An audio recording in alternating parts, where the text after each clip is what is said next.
அறிவில் சிறந்த பெண்கள், குழு தலைவர் மற்றும் குழுவினர்கள்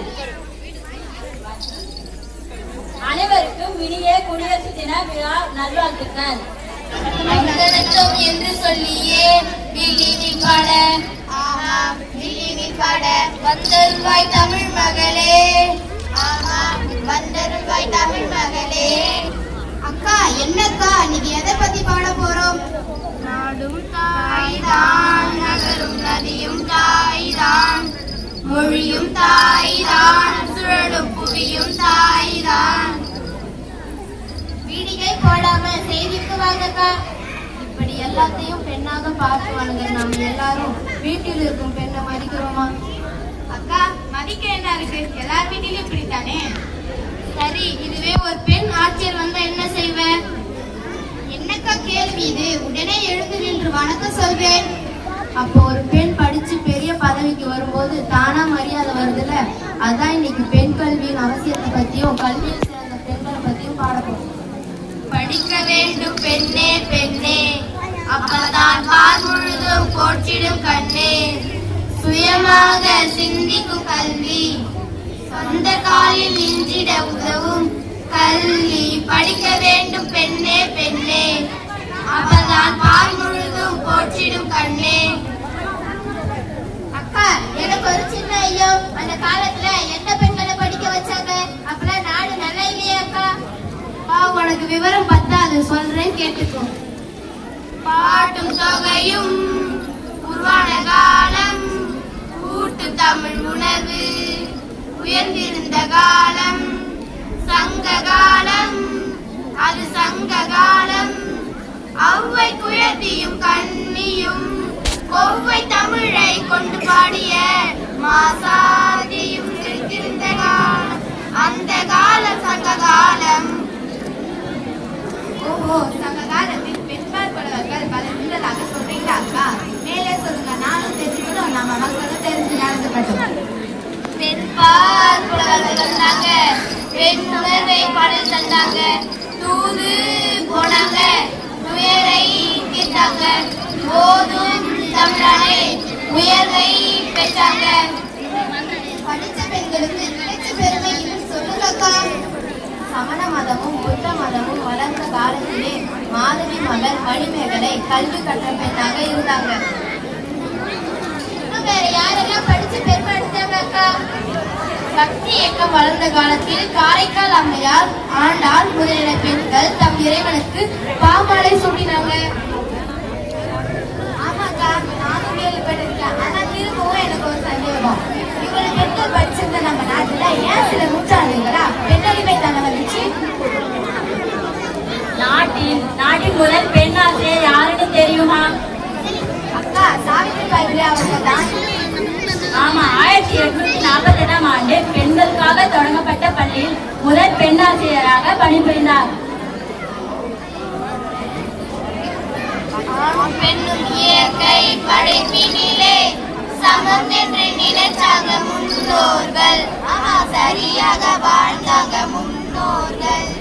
இனி குடி புகுந்த மூடப்பழக்கங்களால் பெண்களை தாழ்த்தினாங்க முன்னோர்கள்.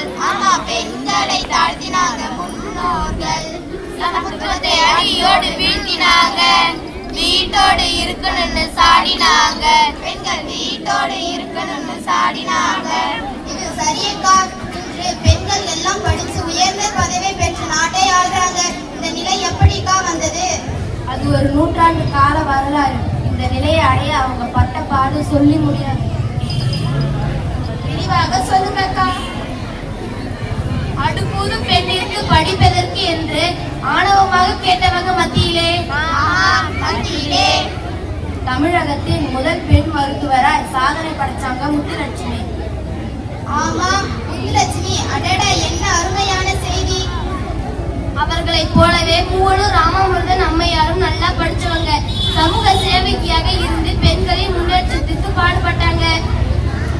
இன்னும் வேற யாரெல்லாம் பெண்கள் முன்னேற்றத்திற்கு பாடுபட்டாங்க அக்கா? நல்ல கேள்வி கேட்ட. முடியாது பெண்ணாலே என்கின்ற மாயினை முடுக்க வந்தவர் யாரு? அவர் தந்தை பெரியாரு. முடியாது பெண்ணாலே வைத்தவர் யாரு? அவர் நம்ம பாரதியாரு.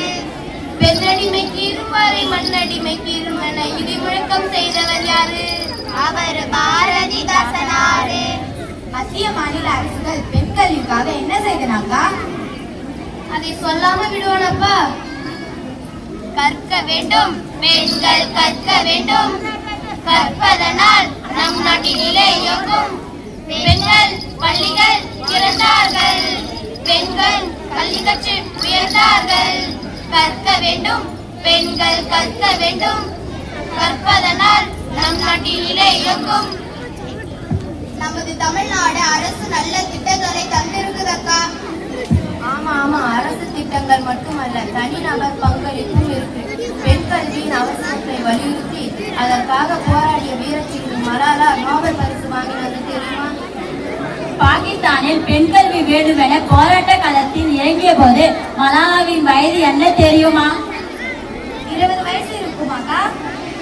இல்லப்பா, 12 வயது. 12 வயதா?